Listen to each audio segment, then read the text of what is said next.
Je m'appelle Alexis Monchot, je travaille pour l'association Les Îles du Ponant, qui existe depuis 50 ans et qui a pour but de maintenir une population active et de préserver les territoires des îles du Ponant.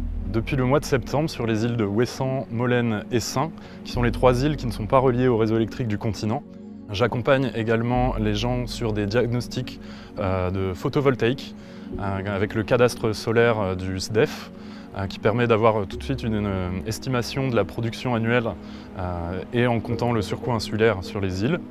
L'association des îles du Ponant a pour habitude de travailler également avec d'autres îles, d'autres territoires au niveau international.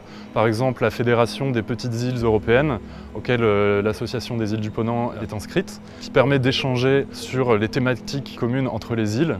Il y a également les îles de la Madeleine au Québec. Nous avons eu des échanges très réguliers avec eux sur les thématiques énergétiques, gestion des déchets, ou sur ces territoires bien qu'éloignés, on retrouve justement ces problématiques communes. Le territoire de la Caraïbe orientale, c'est tout un chapelet d'îles, que ce soit Saint-Martin en France, Sint Maarten côté néerlandais, mais aussi les régions françaises, comme la Guadeloupe, la Martinique, et plus au sud, on va retrouver la Guyane. Le territoire de la Guadeloupe est également un archipel et il a comme particularité de disposer de bonnes infrastructures portuaires. Les territoires ont été découverts du fait de la présence des alizés et aujourd'hui c'est une très bonne ressource en vent qu'on va pouvoir capter et qui est vraiment la spécificité du territoire. Le contexte énergétique du coup des îles comme la Guadeloupe est vraiment fortement fossile. On a plus de 93% de l'énergie qui est importée, 23% de l'électricité qui est produite sous forme de renouvelable, mais l'électricité ne correspond qu'à 1/3 de l'énergie totale qui est consommée. Un autre élément important, c'est qu'on va avoir des îles qui sont non interconnectées d'un point de vue réseau électrique.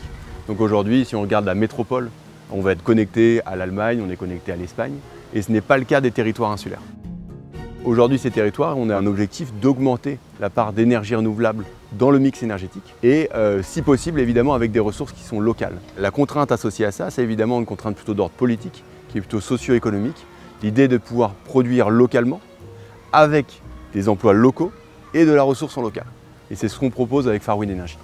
Aujourd'hui, nous développons le premier navire énergie pour produire de l'électricité à partir du vent en haute mer et le livrer sur la Guadeloupe, à Basse-Terre.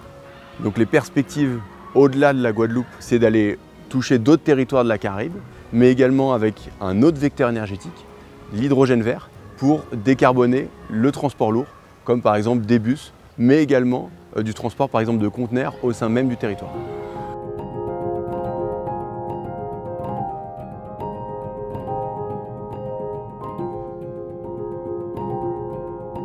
So on the Isle of Wight we suffer from quite a lot of beach cast seaweed at certain times of the year. It comes onto our tourist beaches. It also comes into our harbours and havens where it can decompose and cause a lot of issues with smell and affects our tourism industry, which is quite a big part of the economy on the island.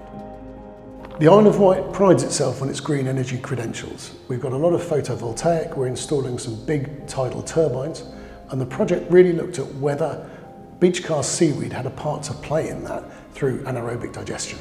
The project has looked at the practicalities of moving the algae from the beaches and the harbours through a process of cleaning to get the salt and the sand and the pebbles out of the seaweed and then getting it ready to go to the anaerobic digestion plant.